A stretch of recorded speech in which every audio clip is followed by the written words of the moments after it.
তো এরপরে বনি ইসরাইলরা যখন পানির ব্যবস্থা হলো তখন মূসাকে বলে, মূসা পানি তো হলো, এখন ঘরের ব্যবস্থা করো। মূসা আলাইহিস সালাম বলেন যে ঘরের পানির ব্যবস্থা করলাম, একটু বিশ্রাম নেওয়ার সুযোগ দাও। বিশ্রাম তো নেব, তার জন্য তো ঘর লাগবে, তো ঘরের ব্যবস্থা করো। তখন আবার আল্লাহ তাআলার কাছে বলে, আল্লাহ এইগুলার নিয়ে করি কি, তা তুমি একটা ঘরের ব্যবস্থা করো। বারাকাতুহু। আলহামদুলিল্লাহ আলহামদুলিল্লাহি নাহমাদুহু ওয়া নাস্তাঈনুহু ওয়া নাস্তাগফিরুহু ونستغفره ونؤمن به ونتوكل عليه ونعوذ بالله من شرور أنفسنا من يهده الله فلا مضل له ومن يضلل فلا هادي له ونشهد أن لا إله إلا الله وحده لا شريك له ونشهد أن سيدنا ومولانا محمد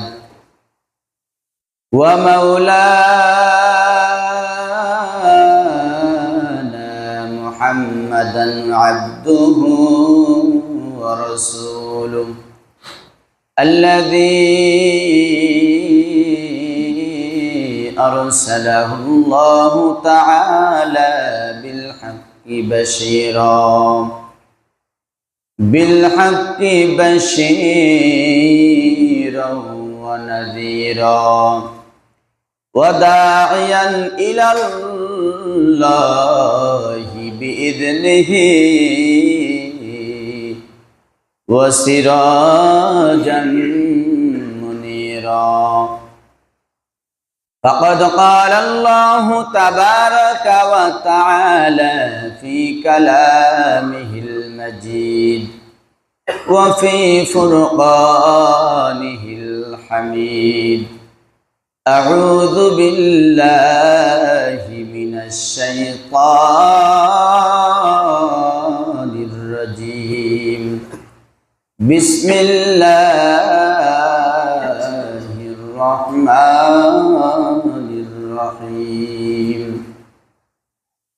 وجاوزنا ببني إسرائيل البحر فأتبعهم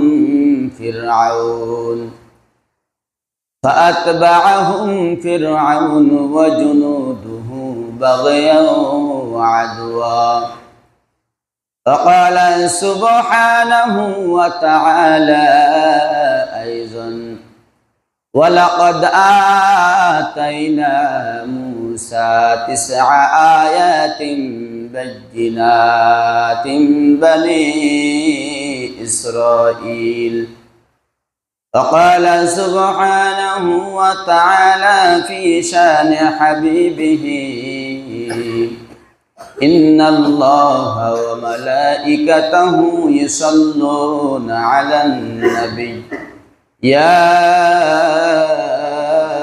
أيها الذين آمنوا صلوا عليه وسلموا تسليما اللهم صل على محمد وعلى آل محمد كما صليت على إبراهيم وعلى آل إبراهيم إنك حميد مجيد اللهم بارك على محمد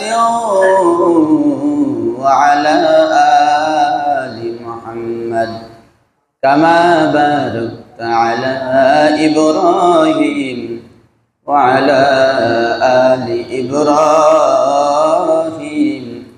إنك حميد مجيد ما درد جہاں غیر خدا یار نداریم মা দর্দ জাহাঁ গৈরে খোদা ইয়ার নাদারিম, जुज़ियाद खुदा ही चे दिगर कर नदारिम, जुज़ियाद खुदा ही चे दिगर कर नदारिम।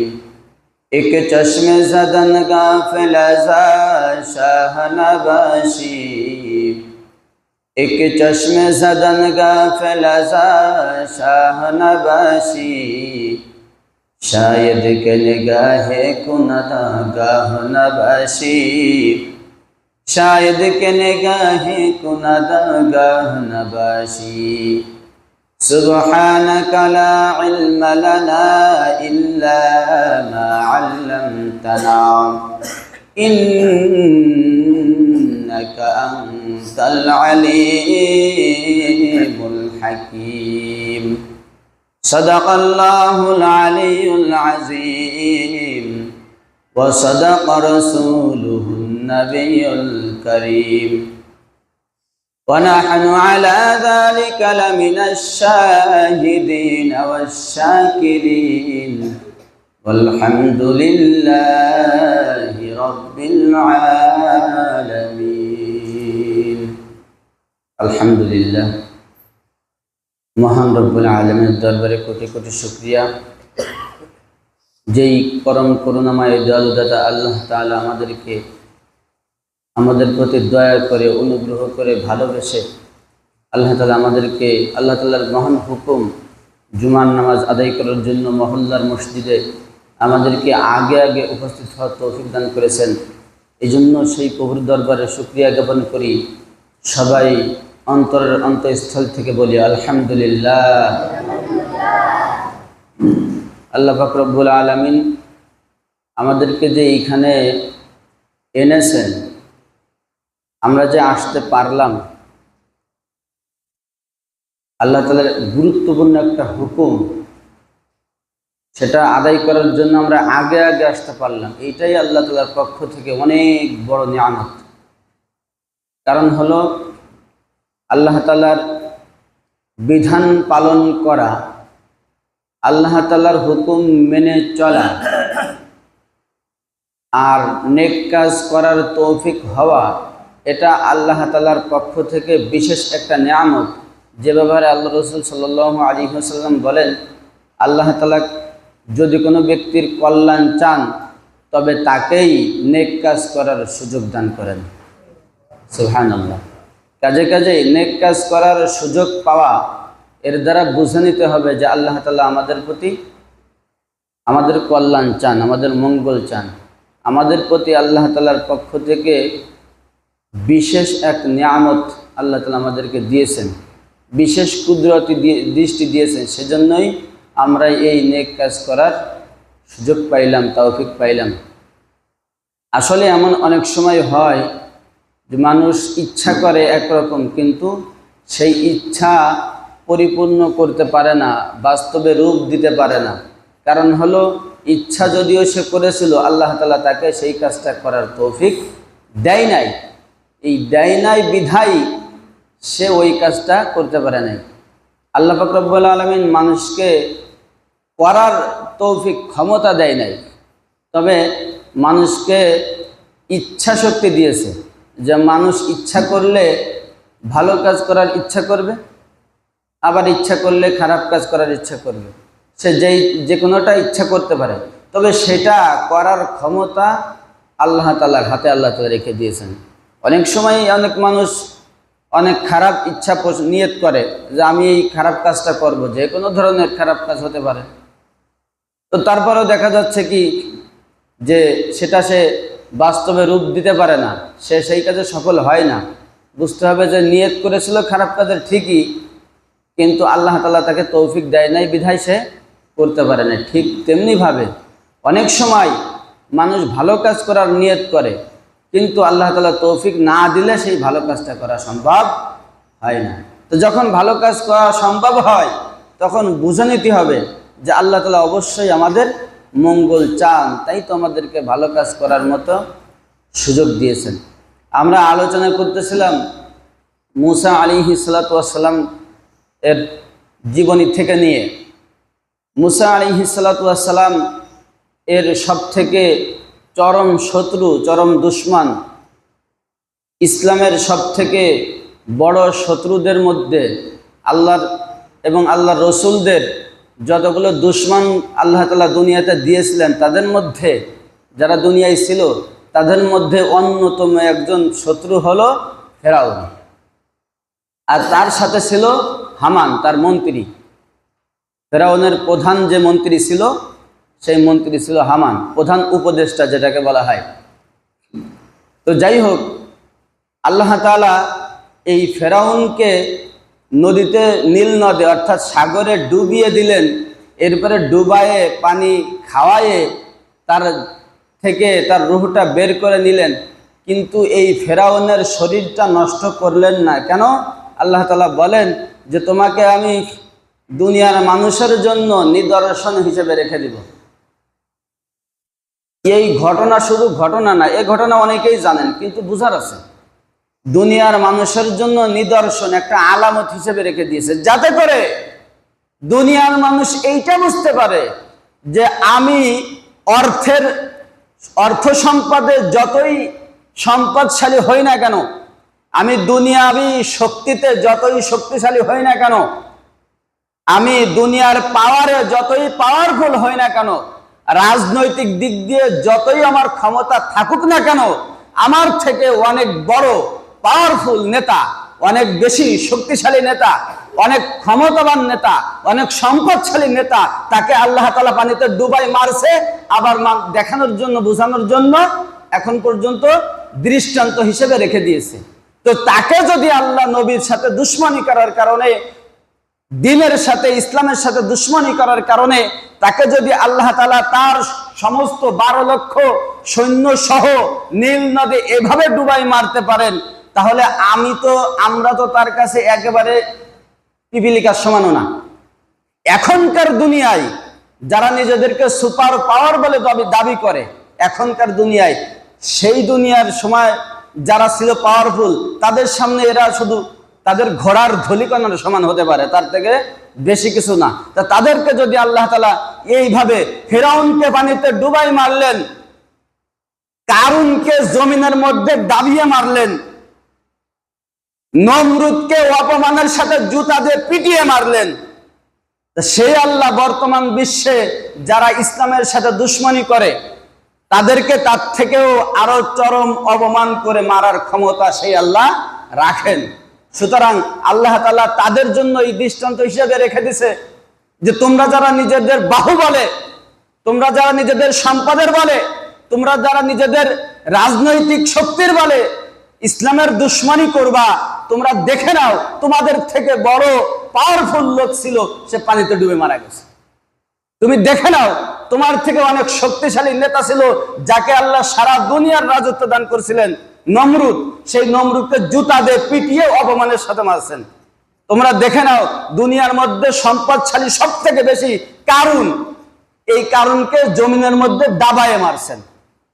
কাজে কাজে এই সম্পদে বাহাদুরি করে কোনো লাভ নাই। যদি এটা বুঝতে কষ্ট হয় তাহলে এখন থেকে 100 বছর মাত্র আগে তুমি খোঁজ নাও যে 100 বছর আগে এই দুনিয়ায় যারা রাজত্ব করছে তাদের শেষ পরিণতিটা কি হয়েছে। মাত্র 100 বছর আগে, মাত্র 100 বছর, এই 100 বছর আগে যারা দুনিয়ায় দাপটের সাথে চলাফেরা করছে তাদের পরিণতি কি? তারা এখন সবাই মাটির নিচে, মাটি খুললে তাদের হাড্ডি গুড্ডি, একজন সব থেকে নগণ্য নিঃস্ব একজন গরিবের হাড্ডি গুড্ডির যে অবস্থা, দুনিয়ার মধ্যে সুপার পাওয়ার যে মারা যাওয়ার পরে তারও ঠিক সেই একই অবস্থা। আলাদা করা যাবে না, আলাদা করার কোনো উপায় নেই, সবার একই অবস্থা। সুতরাং এখান থেকে আমাদের শিক্ষা নিতে হবে, আল্লাহ তাআলা সম্পদ দিবেন পরীক্ষা করার জন্য, আল্লাহ তাআলা ক্ষমতা দিবেন পরীক্ষা করার জন্য, আল্লাহ তাআলা আপনাকে অন্য অন্য পাওয়ার দিবেন, সামাজিক নেতৃত্ব দিবেন, দেশের নেতৃত্ব দিবেন, সেটা পরীক্ষা করার জন্য। যদি সেখানে আপনি সদ্য ব্যবহার করতে পারেন, সঠিক ব্যবহার করতে পারেন, তবে তার জন্য আপনার জন্য অনেক বড় পুরস্কার রয়েছে। আর যদি তা না করতে পারেন, আপনি সম্পদের বড়াই করেন, তাহলে আপনার শেষ পরিণতি কারণের মতো। আপনি ক্ষমতা বলে যদি আপনি চিন্তা করেন যে আমি যখন আমাকে আল্লাহ তাআলা দিয়েছে, তো যারাই ক্ষমতার বড়াই করে দেখায় তারা তো আর আল্লাহ তাআলার কথা স্মরণ করে না। নেতৃত্বের বড়াই যারা দেখায় তাদের পরিণতি ওই ফেরাউন নমরুদের মতো। শুধু তাই নয়, এরকম অসংখ্য। মুহাম্মদ রাসূলুল্লাহ সাল্লাল্লাহু আলাইহি ওয়াসাল্লাম যখন দুনিয়ায় আসলেন, তখনকার নেতৃত্ব দিত আবু জেহেল। আবু জেহেলেরও শেষ পরিণতি অপমানের সাথে। যখন আল্লাহ রাসূল সাল্লাল্লাহু আলাইহি ওয়াসাল্লাম একদিন নামাজ আদায় করতেছিলেন, তখন তার মাথার উপরে উটের নাড়ি ভুড়ি এনে রাখা হয়েছিল। তো আল্লাহ রাসূল সাল্লাল্লাহু আলাইহি ওয়াসাল্লাম ওই দিন সব থেকে বেশি কষ্ট পাইছিলেন। অনেকে মনে করে যে নবী তিনি তো কখনো বদদুয়া করেন না। নবী বদদুয়া করেন না, আল্লাহ রাসূল সাল্লাল্লাহু আলাইহি ওয়াসাল্লাম নাম ধরে ধরে বদদুয়া করেছিলেন, নাম ধরে ধরে। পরবর্তীতে সাহাবায়ে কেরাম সাক্ষী দেয় যে আল্লাহ রাসূল সাল্লাল্লাহু আলাইহি ওয়াসাল্লাম যেই সমস্ত ব্যক্তিদের নাম ধরে দোয়া করছিলেন যে আল্লাহ তাআলা তাদেরকে ধ্বংস করে দেয়, বদরের যুদ্ধের মধ্যে দেখা গেল এই প্রত্যেকটা লোককে, এই বদরের যুদ্ধে তারা মারা গেছে, তাদের সবাইকে একটা গর্তের মধ্যে পুঁতে রাখা হয়েছে। সাহাবীরা সাক্ষী দিয়েছে যে আল্লাহ রাসূল সাল্লাল্লাহু আলাইহি ওয়াসাল্লাম যেইগুলা নাম ধরে বদদুয়া করছিলেন তার প্রত্যেকটা বদরের যুদ্ধে শেষ হয়ে গেছে। তো সেই সময়ের বড় নেতা আবু জেহেল, উতবা, সাইবা, এদের শেষ পরিণতি ওই ঠিক একই রকম। কাজেই এখান থেকে আমাদের শিক্ষা নিতে হবে। শুধু ঘটনা শুনলাম,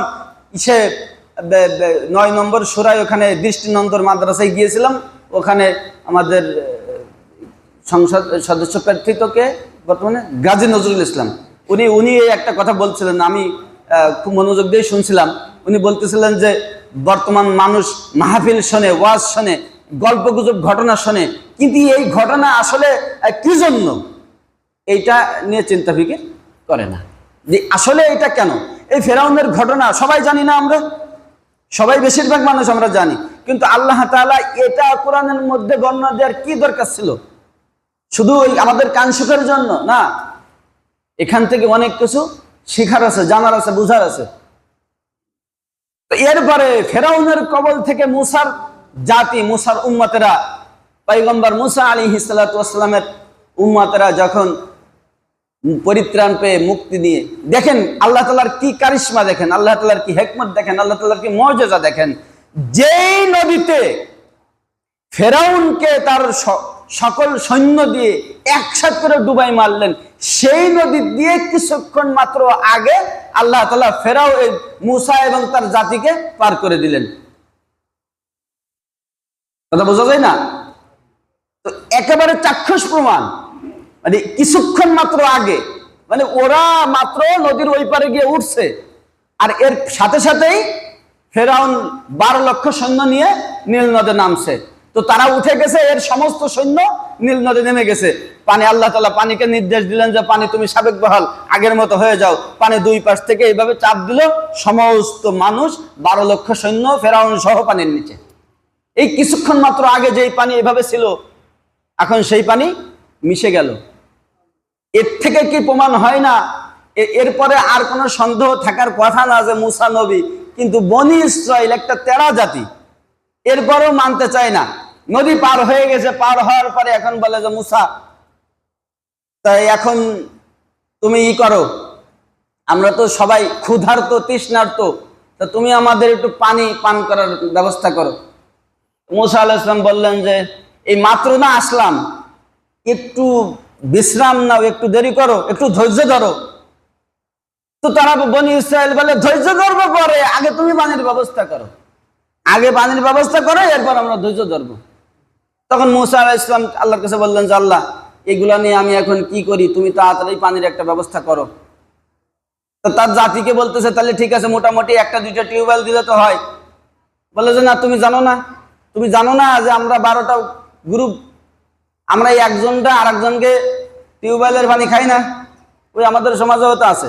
তোমরা জানো না আমরা মোল্লারা বিশ্বাসকে কি টিউবওয়েলের পানি খাই না, তোমরা জানো না?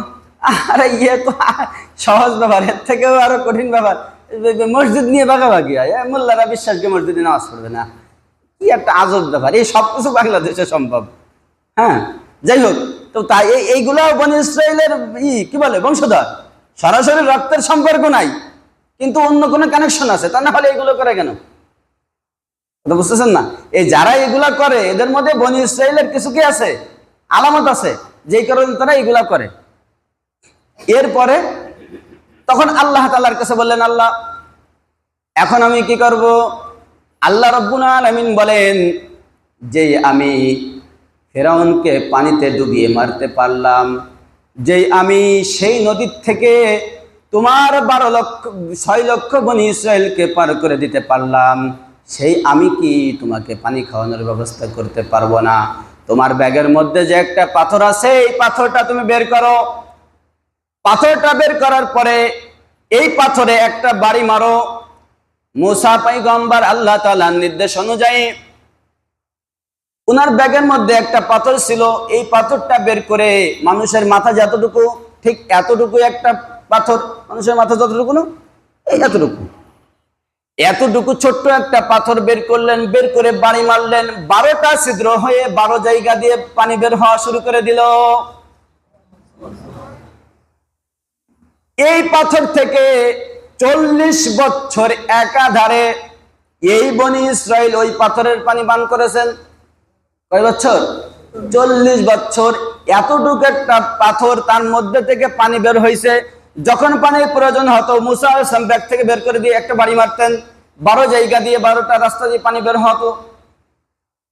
আমার যে আল্লাহ এতটুকু একটা পাথর থেকে 6 লক্ষ বনি ইসরায়েলকে 40 বছর যাবৎ পানি পান করাতে পারেন, সেই আল্লাহ বাংলাদেশের মাত্র 18-19 কোটি মানুষকে কি খাবার খাওয়াইতে পারেন না?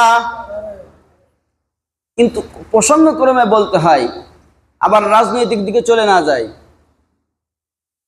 অনেকে বলে, আমার নিজের কাছেও বলে, মানে তাদের প্রশ্নের কোনো উত্তর মানে এতটা নিজের কাছে অবাক লাগে। তারা বলে যে বাংলাদেশ যদি হুজুরদের হাতে যায়, কতটা বুঝবেন, বাংলাদেশটা যদি হুজুরদের হাতে যায় তাহলে হুজুররা ভারতের সাথে সম্পর্ক রাখবে না? রাখবে না।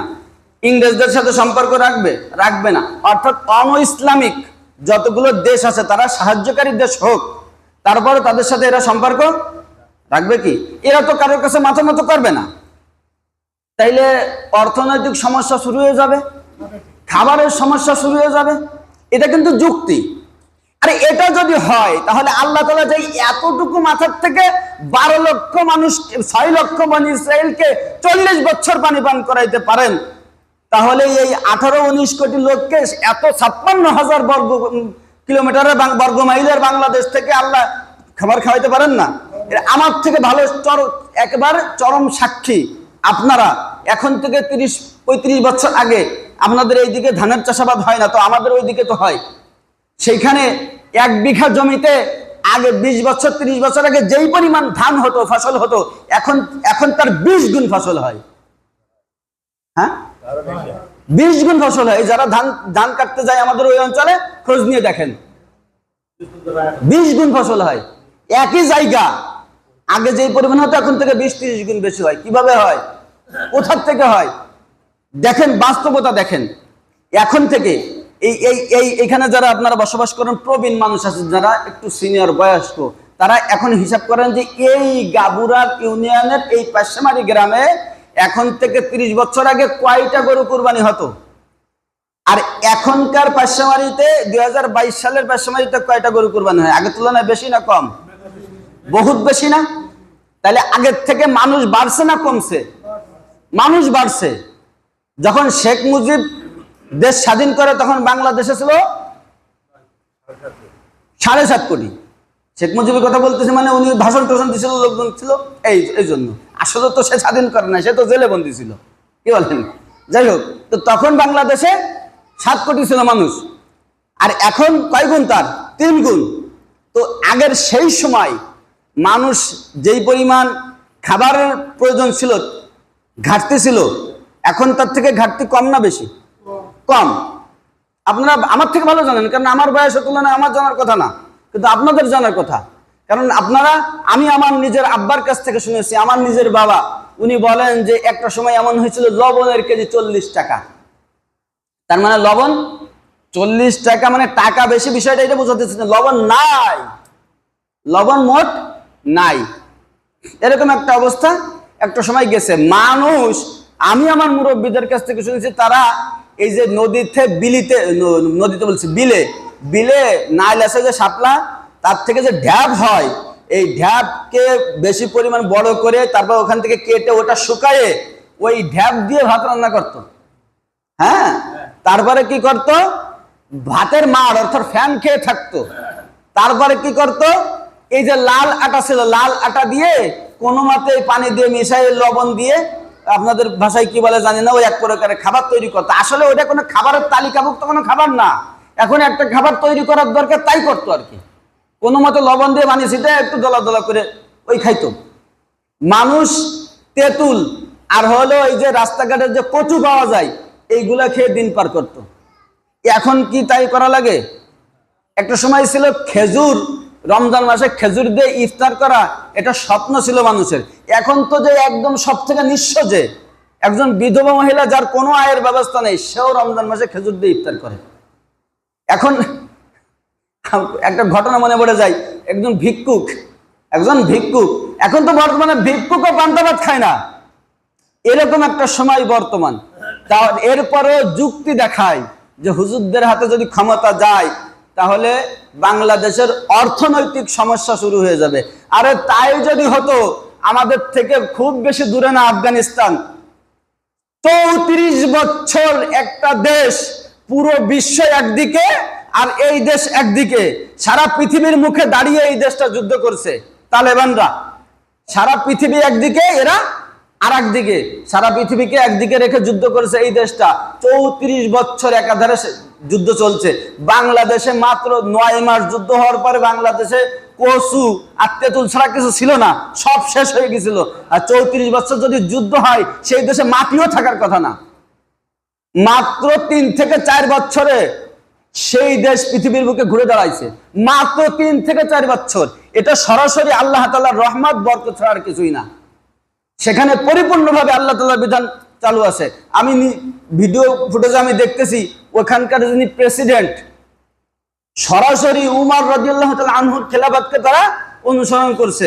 কারণ উমর রাদিয়াল্লাহু তাআলা আনহু, তার ব্যাপারে বলা হয় তিনি খেজুরের পাতার পরে বসে অর্ধেক পৃথিবী শাসন করতেন। আর ওই তালেবানদের যিনি প্রধান, যিনি ওই দেশের রাষ্ট্রপ্রধান, তিনি বাইসাইকেলে করে চলাফেরা করেন, পায়ে হেঁটে চলাফেরা করেন। আপনারা জানেন, অনেকে যারা নিউজ দেখেছেন। আমি দেখলাম একদিন নিজে রাস্তার পরে মহিলারা পর্দা পরে তারা ভিক্ষা করতেছে, বোরকা পরে। তো সেখান থেকে তিনি নিজে গিয়ে মহিলাদেরকে বললেন যে তোমাদের ভিক্ষা করা লাগবে না। এ মাত্র কয়েক বছর পার হয়নি। আর বর্তমান খবর জানেন আপনারা, বর্তমানে এই আজকে পর্যন্ত নিউজ হলো, পৃথিবীতে সব থেকে বেশি টাকার মান ছিল আমেরিকান ডলার। এই আমেরিকান ডলারকেও ছাড়িয়ে গেছে হলো আফগানিস্তানের টাকা। সুবহানাল্লাহ। বর্তমান যে কারেন্সি বলে যে টাকা, এটা সব থেকে টাকার বাটা সব থেকে কোন দেশের বেশি?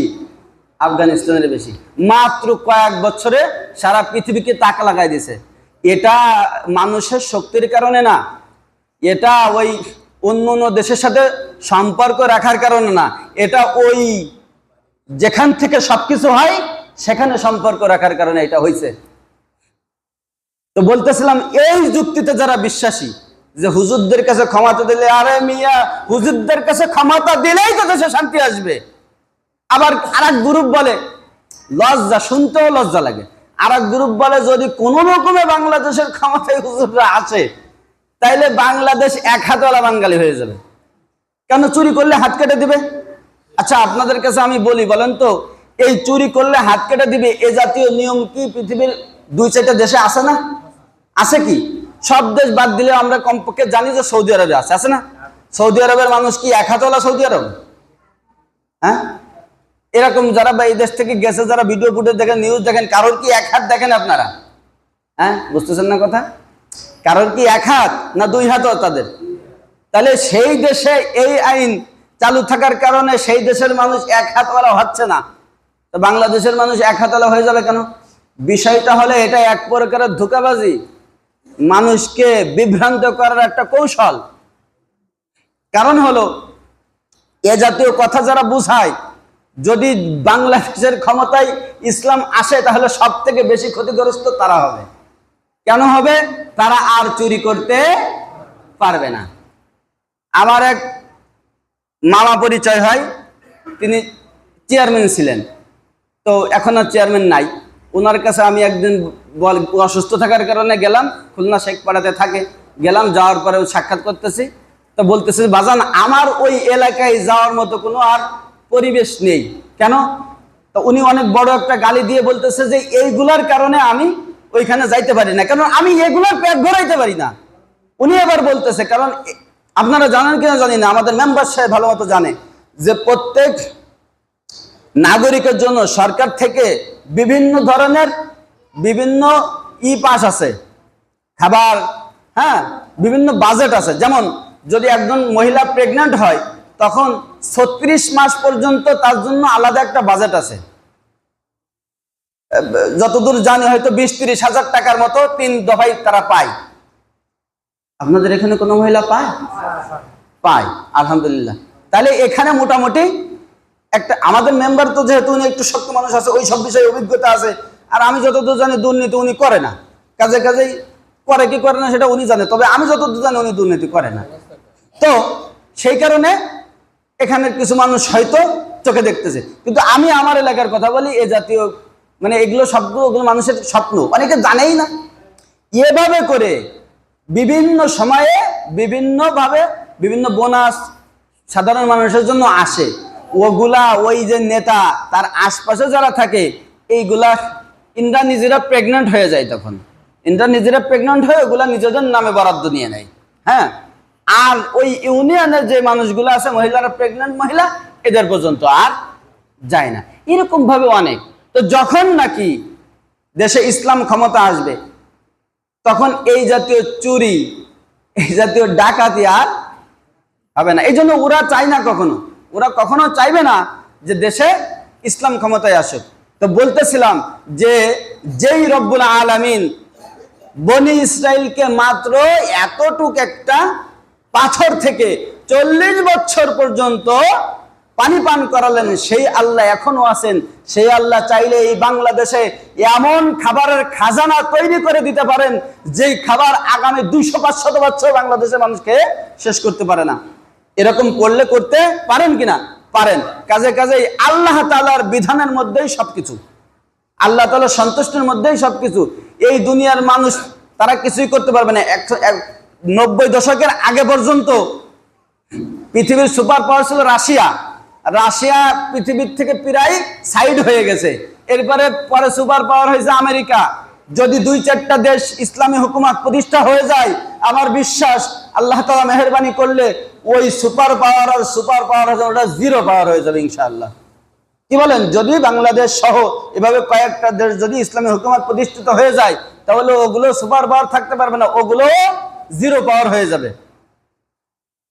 তো এরপরে বনি ইসরাইলরা যখন পানির ব্যবস্থা হলো তখন মূসাকে বলে, মূসা পানি তো হলো, এখন ঘরের ব্যবস্থা করো। মূসা আলাইহিস সালাম বলেন যে ঘরের পানির ব্যবস্থা করলাম, একটু বিশ্রাম নেওয়ার সুযোগ দাও। বিশ্রাম তো নেব, তার জন্য তো ঘর লাগবে, তো ঘরের ব্যবস্থা করো। তখন আবার আল্লাহ তাআলার কাছে বলে, আল্লাহ এইগুলার নিয়ে করি কি, তা তুমি একটা ঘরের ব্যবস্থা করো। আল্লাহ তাআলা মেঘকে নির্দেশ দিলেন, বড় একটা মেঘখণ্ড তাদের মাথার উপরে এসে আটকে গেল, এমন ভাবে যে সূর্য যখন উদিত হয়, সূর্যের প্রথম যে রোদ, হালকা রোদ তাদের মাথায় লাগে, আবার যখন সূর্য অস্ত যায়, ডুবে যায়, তখন সামান্য রোদ লাগে। অর্থাৎ যখন মাথার উপর থাকে যে রোদের যে তাপ, এই তাপটা তাদের গায়ে আর লাগে না। এক প্রকার ঘরের মতো মেঘটা এভাবে 40 বছর পর্যন্ত ছায়া দিতে থাকলো। এরপরে মেঘের এই ঘরের ব্যবস্থা হয়ে গেল, পানির ব্যবস্থা হয়ে গেল। এখন বলতেছে মূসা, তা তুমি তো বহুত কিছু করলে, তাই তুমি যে নবী তা তো ভালো মতো বিশ্বাস হচ্ছে না, তা তুমি একটা কাজ করো, তাই এখন কিতাবাদি তো আনবা, সব নবীকে তো কিতাব ছিল, তা তুমি আমাকে জন্য তো এখন কিতাবাদি আনবা, নাহলে বুঝবো কি করে যে তুমি নবী? আর তুমি যে নবী আল্লাহর পক্ষ থেকে, তা কি করে বুঝবো? আল্লাহর কাছে কয়ে বলে এখন কিতাব আনো। তখন আল্লাহ তাআলার কাছে মূসা আলাইহিস সালাম আবার বলেন যে আল্লাহ এগুলার নিয়ে কি করবো, এত কিছু কইরেও এর মন পাওয়া যাচ্ছে না, তা তুমি একটা কিছু করো। আল্লাহ রাব্বুল আলামিন বললেন, এই যাবৎকাল তারা যা কিছু বলেছে তোমার সাথে ঠাট্টা মশকরা আর শয়তানি বদমাইশি করেছে, কিন্তু এখন যেটা তারা দাবি করছে এটা হলো তাদের সঠিক দাবি। কারণ তাদেরকে দুনিয়ায় পাঠানো হয়েছে আল্লাহ তাআলার গোলামি করার জন্য, আল্লাহ তাআলার বিধানকে মেনে নেওয়ার জন্য, আর এই জমিন চলবে আল্লাহ তাআলার প্রদত্ত বিধানে। সুতরাং এইখানে তারা যেটা দাবি করছে সেটা হলো একটা যুক্তিসঙ্গত দাবি। তুমি আসো, তোমাকে কিতাব দেওয়া হবে। এখন বনি ইসরায়েলরা তারা তো খুব সুবিধাজনক। তো ওনার যে ভাই ছিলেন হারুন আলাইহিস সালাম, হারুন আলাইহিস সালামকে বললেন যে ভাই তুমি, এরা তো খুব ভালো লোক, তা তুমি একটু দেখে শুনে রাখো, আমি এই যাব আর আল্লাহ তাআলার কাছ থেকে, আল্লাহ তাআলার সাথে কথা হয়েছে, যাব আর কিতাব নিয়ে চলে আসব। এখন আল্লাহ তাআলার কাছে যাবেন মানে কোথায় যাবেন? তুর পাহাড়ে। তুর পাহাড়ে গেলেন, আল্লাহ তাআলার কাছে গিয়ে বলতেছেন যে আল্লাহ, এই তো আসলাম, তো এখন একখান কিতাব তাড়াতাড়ি দাও, তুমি তো জানো আমার ওই বনি ইসরায়েলরা কি ভালো লোক, আমি যদি দেখা যাচ্ছে যদি ওরা একটু দেরি করি, ওরা আবার ফেরাউনের বাড়ি যায় উঠবে, আবার ফেরাউনের বাড়ি যায় উঠবে, তা তুমি তাড়াতাড়ি একটা কিছু করো। তখন আল্লাহ তাআলা বললেন, যেই জিনিস সহজে পাওয়া যায় এই জিনিসের কোনো কদর থাকে না, এটা পাইতে হলে তোমার একটু মেহনত করা লাগবে, একটু কষ্ট করা লাগবে। তা কি কষ্ট? তা তোমার রোজা থাকতে হবে 30 দিন। আল্লাহ তাআলার কাছে বললো যে আল্লাহ 30 দিন রোজা থাকবো, তো সেহরি খাবো কোন সময়, ইফতার করবো কোন সময়? আল্লাহ তাআলা বললেন যে ওই যে খাইয়ে আইছো তুমি, আর 30 দিন পরে যে খাবা, এর মধ্যে আর কিছু খেতে পারবা না। মানে 1 আধারের রোজা, কোনো সেহরি ইফতারি নাই। ওইরকম রোজা আমার গেলে অবস্থাটা কি হতো? হুজুর গিয়ে আইসে বলতো সাধারণ মানুষ যে তোমাকে ইসলাম তোমাকে কাছে রাহো বাবু, ও আমাকে লাগবে থাকবে না, তুমি রোজা খায় তুমি জান্নাতে যাও, অত বড় জান্নাত আমার দরকার নেই। এরকম একটা ব্যাপার স্যাপার না। এখন ঠিক আছে, নবী এই 30 দিন যখন পূরণ হয়ে গেছে, এই সকালে মাত্র ফজরের নামাজের আগে হলো আমরা কি করি, সেহরি খাই, হ্যাঁ, দুপুরের খাওয়াটা মাইজ যায়, আবার মাগরিবের আজান দিলেই আবার আর এক খাওয়া, এর মধ্যেই গালে দুর্গন্ধ হয়ে যায় না? হয়ে যায় কিনা? হয়ে যায়। তো উনি মুসা আলাইহিস সালাম চিন্তা করলেন যে এই 30 দিন না খাওয়া গালে তো একদম মারাত্মক অবস্থা, খুব দুর্গন্ধ, একটু মেসাক টেসাক করে নি। উনি মোটামুটি মেসাক টেসাক করে মুখটুক পরিষ্কার করে আল্লাহ তাআলার কাছে আবার বললেন যে আল্লাহ, এই তো আমার রোজা পূরণ হয়ে গেছে। আল্লাহ তাআলা বললেন যে তা তুমি সেই মেসাক করলে কে? মেসাক করলে কে? আমি তোমাকে যেই সমস্ত কারণে রোজা থাকতে বলেছি তাদের মধ্যে অন্যতম একটা কারণ হলো আমার কাছে এই রোজাদারের মুখের দুর্গন্ধটা মেশক আম্বরের থেকে বেশি প্রিয়। আমি তো তোমার ওই দুর্গন্ধ, তোমার মুখের ওইটা আমার কাছে মেশক আম্বরের থেকে বেশি প্রিয়। তুমি ওই দুর্গন্ধ অবস্থায় তুমি আমার কাছে আসবা, কিন্তু তুমি মুখ পরিষ্কার করে আসলে কেন? হবে না, তুমি আবার রোজা শুরু করো। তো আল্লাহ, এখন কয়টা রোজা রাখবো? যেহেতু আগে কয়টা রাখিছো, তো আর মাত্র 10টা রাখো, 40 দিন পুরাই ফেলো। খাওয়া দাওয়া ইফতার টিফতার না, শুধু মেসাক করছে, ইফতার তো করে নাই।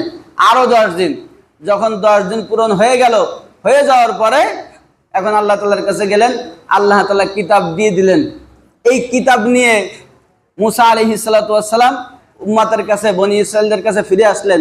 আসার পরে এদিকে বড় এক ঘটনা ঘটে গেল, ওটুকু এখন আর বলবো না, এরপরে যা হয়েছে সেটা বলি। তো এসে কিতাব দিলেন, দেওয়ার পরে বললেন যে শোনো, আল্লাহ তা তোমরা কিতাব চাইছিলে, আল্লাহ তাআলার কাছে বলে আমি কিতাব নিয়ে আসলাম। এখন উম্মত বলল যে 30-40 দিন ধরে তুমি কিতাব নিয়ে আইছো, ও যে আল্লাহ তাআলার কাছে আনিছো না তুমি লেহে আনিছো, ও তো ভালো মতো বোঝা যাচ্ছে। এই আল্লাহ তাআলার কাছে যাই কিতাব আনতে কি এতদিন লাগে নাই? যাবা নিয়ে চলে আসবা। তো 40 দিন ধরে কি করিছো? তুমি লেহে পড়ে আনিছো, যাকে কি লেহিছো দেখি, পড়ে শুনো। এখন প্রথম পৃষ্ঠা, তাওরাতের প্রথম পৃষ্ঠা। তাওরাত কিতাব কিরকম জানেন? যেই কিতাবটা আল্লাহ তাআলার কাছ থেকে আনছেন। আমাদের কোরআন তো আল্লাহ তাআলার কালাম, মুখের কথা। এটা তো আল্লাহ তাআলা মুখের কথা, কথা তো আর হয় না, কিতাব হয় না। আমরা তো পাঠ করার জন্য আলাদা একটা কিতাব বানাইছি, আর ওইটা হলো সরাসরি কিতাব। এই কিতাবের বর্ণনা হলো তাওরাত কিতাবের মধ্যে আল্লাহ তাআলা 1000 পারা দিছে। কয় পারা? কোরআন শরীফে কয় পারা? 30 পারা। তাওরাত কিতাবে 1000 পারা। কোরআন শরীফের সূরা হলো 114টা, আর তাওরাত কিতাবের সূরা হলো 1000। হ্যাঁ, প্রতি এক একটা সূরায় 1000 করে আয়াত। 1000 সূরা, 1000 পারা, আর প্রতি এক একটা সূরায় 1000 করে আয়াত, মোট 10 লক্ষ আয়াতের একটা তাওরাত কিতাব আল্লাহ তাআলার কাছ থেকে মুসা আলাইহিস সালাম নিয়ে আসলেন। এখন খোলো দেখি কি আছে ওর মধ্যে, পড়ো। প্রথম পৃষ্ঠা খুললেন, খোলার পরে ওখানে লেখা আছে মাসলা। প্রথম মাসলা, যদি কোনো ব্যক্তির কাপড়ে নাপাকি লাগে তাহলে যেখানে যেটুকু লাগবে ওইটুকু কেটে ফেলতে হবে।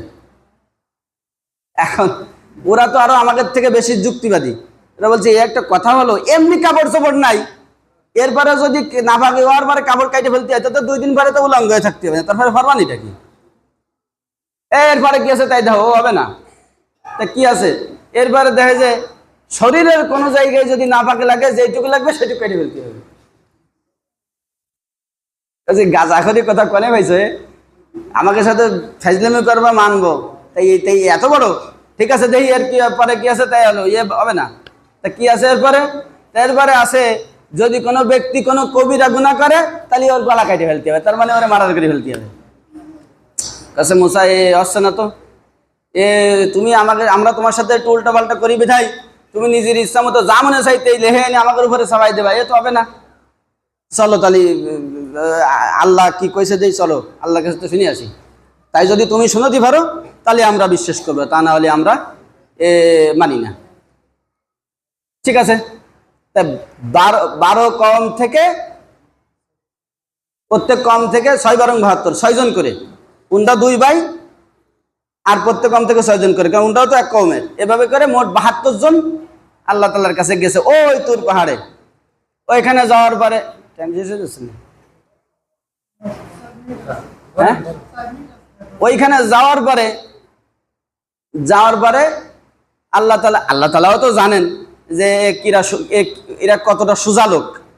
তা যাওয়ার পরে আল্লাহ তাআলা বলবেন যে এইগুলা যে আমার পক্ষ থেকে অবতীর্ণ, এটা বলার আগে তিনি অসংখ্য হাজার হাজার লক্ষ লক্ষ ফেরেশতা দুনিয়ায় নাজিল করছেন।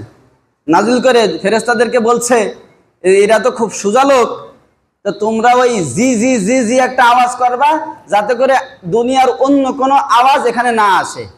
আমার মুখের থেকে যেই কথাটা, কুদরতি মুখ থেকে যা যাবে এরা যাতে করে সেটা শুনতে পারে। তা যদি না হয় দেখা যাচ্ছে পরে বলবেন যে কিরা কোনটা কলো, তা কি কলো না কলো কিছু বুঝলাম না।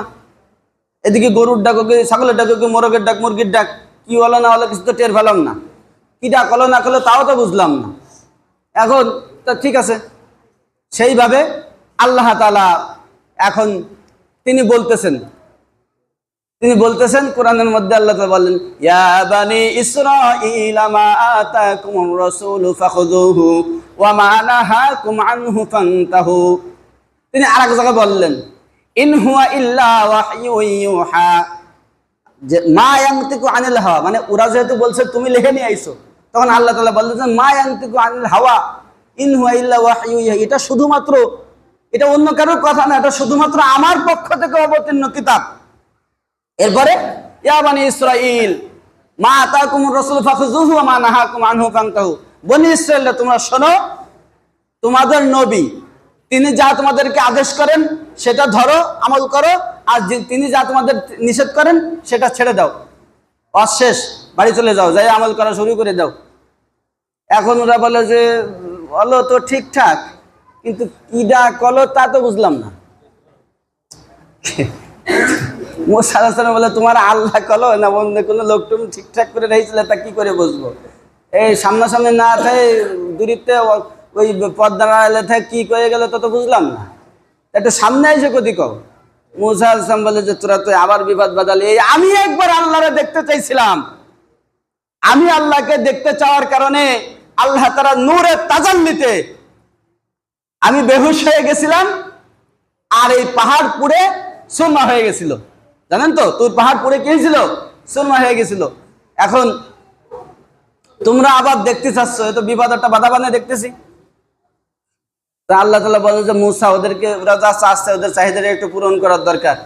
তা কি করা যায়? ঘড়ি কি এটা স্লো হয়ে গেছে নাকি? ঘড়ি কি এটা স্লো হয়ে গেছে নাকি? কি করা যায়? তো আল্লাহ তাআলা বললেন যে ঠিক, মুসা আলাইহিস সালাম বললেন আল্লাহ ঠিক আছে তোমার যা ইচ্ছা করো। তা আল্লাহ ওই জিবরাইল আলাইহিস সালাম আর আজরাইল আলাইহিস সালাম তা দুইজনকে জমিন থেকে আসমান পর্যন্ত বডি দিয়ে দুই পাশে দাঁড়াই দিয়েছে। উনটা এমন বিকট চেহারা নিয়ে ওদের সামনে উপস্থিত হয়েছে, ওরা দেহেই তো হাক্কা বাক্কা খেয়ে গেছে, কি রে। এরপরে এক ধমক দেশে দুইজন মিলে একসাথে, এই জিবরাইল আর আজরাইল, এমনি জমিন থেকে আসমান পর্যন্ত। এরপরে যদি ওইরকম ধমক দেয় তো ওরা তো আত্মা হইতে মরে যাওয়ার কথা, তাই গেছে সব এক ধমকেই শেষ। তখন মুসা আলাইহিস সালাম এখন বলেন যে আল্লাহ যা ছিল ভালো ছিল, এখন আমি বাড়ি যেয়ে কমানি ডাকি। এরা তো হলো মাথা, এরা তো একটু সভ্য সন্ত লোক, কিন্তু একে সাওয়াল ফাল যে কটা আছে, মানে ক্যাডার যে কটা মুস্তানগুলো তো বাড়ি ধোয়াইছি। আমি যদি যাই, এরা যায় আমার নবী বলে তো মানবে না, আগেই মাস শুরু করবে না যে আমাকে বাপদাদাকে করিস কি। তুমি একটু দমক টমক যা দিতে তাই এবারে মরে গেলে এখন আমি কি করব, তুমি ওকে তাজা বানাই দাও। তখন ঠিক আছে, আল্লাহ তাআলার কাছে দোয়া করলেন, আল্লাহ তাআলা বললেন ঠিক আছে তাহলে। আবার আস্তে আস্তে আল্লাহ মুসা আলাইহিস সালামের দোয়ার কারণে সবাই আবার জীবিত হয়ে গেল। জীবিত হওয়ার পরে এখন ওদের কাছে জিজ্ঞেস করে, তোমরা কি দেখিস আল্লাহ রে? কয় যে ভাই আল্লাহ রে আর দেহার দরকার নেই, তাড়াতাড়ি জায়গা ছাড়ো, ইয়ানে থার দরকার নেই, তাড়াতাড়ি বাড়ি চলো, ঘরে চলো, তোমার আর কিছু করা লাগবে না, যা কর এখনের থেকে আমরাই কমানি, তোমরা শুধু দুজন চুপচাপ করে থাকবা, যত ওয়াজ করার আমরা করব। এই ও থেমে গেছে না? আচ্ছা আপনাদের কাছে বলবো নি,